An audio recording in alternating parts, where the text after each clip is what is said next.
Hello everyone, आप देख रहे हैं चैनल इग्नू इन्फो। दोस्तों, इग्नू के जनवरी 2026 सेशन के री रजिस्ट्रेशन स्टार्ट हो गए हैं। आज की इस वीडियो में हम देखेंगे कैसे आपको री रजिस्ट्रेशन करना है और कौन कौन बच्चा इस री रजिस्ट्रेशन के लिए एलिजिबल है। ये जो री रजिस्ट्रेशन है इसकी लास्ट डेट फिलहाल 15 जनवरी 2026 है। मे बी ये लास्ट डेट और फर्दर एक्सटेंड होगी। आइए देखते हैं किस तरह से आपको ये करना है और कौन कौन इसके लिए एलिजिबल है। दोस्तों, सबसे पहले आप इग्नू की ऑफिशियल वेबसाइट पर आओगे ignu.ac.in। यहाँ नीचे स्क्रॉल करोगे तो यहाँ पे एडमिशन के सेक्शन में री रजिस्ट्रेशन का एक ऑप्शन है, यहाँ पे क्लिक करोगे। अब इस वाले पेज पर अभी अपडेट हुआ नहीं है जनवरी 26 सेशन का, बट कुछ टाइम में अपडेट हो जाएगा, कोई प्रॉब्लम नहीं है। ठीक है, आप चाहो तो इंस्ट्रक्शन पढ़ सकते हो, कोई दिक्कत नहीं है। आई हैव रीड पे क्लिक करके हम प्रोसीड करेंगे। अब इससे पहले मैं आगे बढ़ूं, पहले मैं ये बताना चाहता हूँ कौन कौन स्टूडेंट इस री रजिस्ट्रेशन के लिए एलिजिबल है। सबसे पहले इग्नू में री रजिस्ट्रेशन का मतलब होता है सेकंड या थर्ड ईयर में एडमिशन लेना या सेकंड या थर्ड सेमेस्टर में एडमिशन लेना, अगर आपके प्रोग्राम का रजिस्ट्रेशन सेमेस्टर वाइज होता है। इग्नू के अंदर जो री रजिस्ट्रेशन होते हैं उसका प्रीवियस सेशन या प्रीवियस ईयर एग्जाम से कोई लेना देना नहीं है।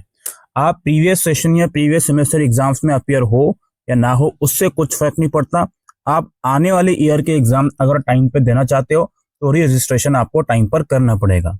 यानी कि अभी दिसंबर 2025 सेशन के एग्जाम जस्ट शुरू हुए हैं।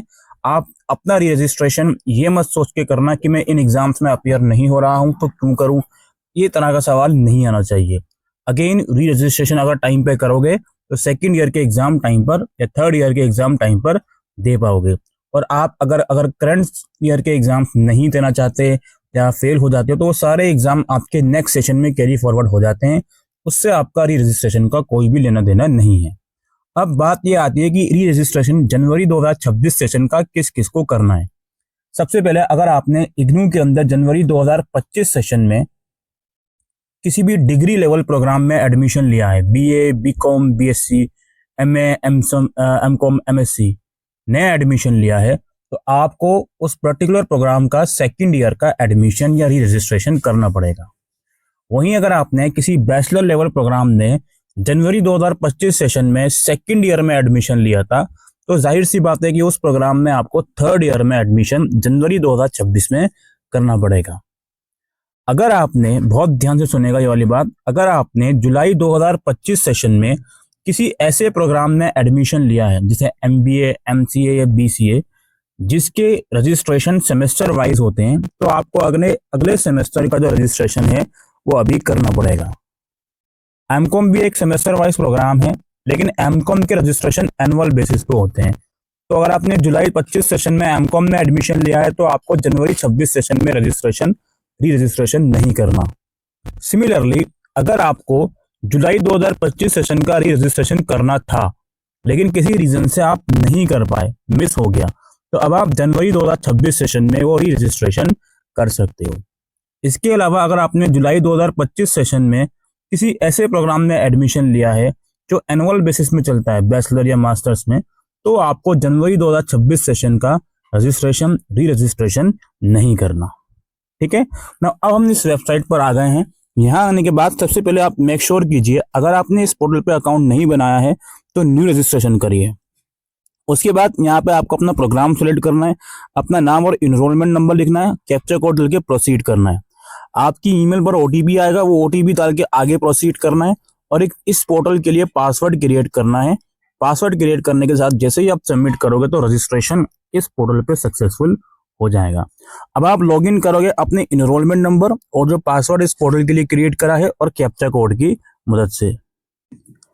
अब जैसे ही आप लॉगिन करोगे तो ब्लू कलर के बॉक्स में एक ऑप्शन आपको दिखेगा for programme registration, reregistration, click here, इसमें आप क्लिक करोगे। बाद री रजिस्ट्रेशन के नीचे आपके प्रोग्राम का नाम लिखा होगा, उसके नीचे क्लिक हियर का ऑप्शन है, वहां आप क्लिक करो। उसके बाद थोड़ा नीचे स्क्रॉल करोगे, ऊपर आपकी कुछ पर्सनल डिटेल्स होंगी, थोड़ा नीचे स्क्रॉल करोगे और यहाँ पे आप लोग देख सकते हो री registration open for 2026 January, you can apply for registration in second year. जिस भी ईयर का रजिस्ट्रेशन करने के लिए आप एलिजिबल होगे वो यहाँ पर लिखा रहेगा। तो यहाँ पर हम click here to select your course पे क्लिक करते हैं।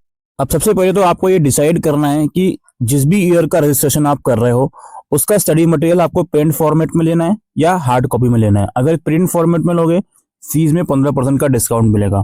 कुछ कुछ कोर्सेज में ये डिस्काउंट एलिजिबल नहीं होगा, सिर्फ कुछ कुछ कोर्सेज में। बाकी हार्ड कॉपी में लेना चाहते हो तो आप ये वाला ऑप्शन चूज करोगे। उसके बाद नीचे आपको अपने सब्जेक्ट सेलेक्ट करने हैं। जैसे ये बीकॉम कोर्स है तो यहाँ पे ये बच्चा सब्जेक्ट सेलेक्ट करेगा अपने डिसिप्लिन 2 के और फिर 3 के, सॉरी बीए कोर्स है ये। एईसी में कौन सा इसको सब्जेक्ट चाहिए वो सिलेक्ट करेगा ये। सेक में कौन सा चाहिए, ठीक है। जिन सब्जेक्ट में चॉइसेस होगी उसमें ऑप्शन आएंगे आपको, वो आप सिलेक्ट कर लीजिएगा। फिर सेमेस्टर 4 का आ गया इसका, वो अपने हिसाब से ये बच्चा सिलेक्ट करेगा। उसके बाद इसको सबमिट कर देंगे। देन आपको ये प्रीव्यू दिखाएगा, वो एक बार आप देख लीजिएगा। उसके बाद फीस पेमेंट का ऑप्शन आएगा, आप फीस पेमेंट करके इसका प्रिंट आउट निकल के या पीडीएफ फॉर्मेट में सेव करके रख लीजिएगा। यही प्रोसेस होता है इग्नू के री रजिस्ट्रेशन का।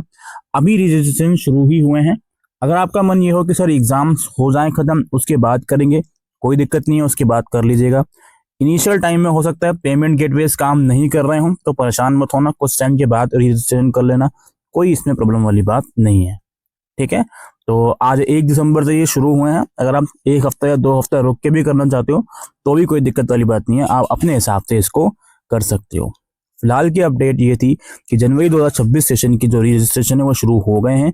अगर आप हमारे चैनल पर नए हैं तो चैनल को सब्सक्राइब कीजिए, इस वीडियो को लाइक और हाइप और शेयर जरूर कीजिए। Thank you.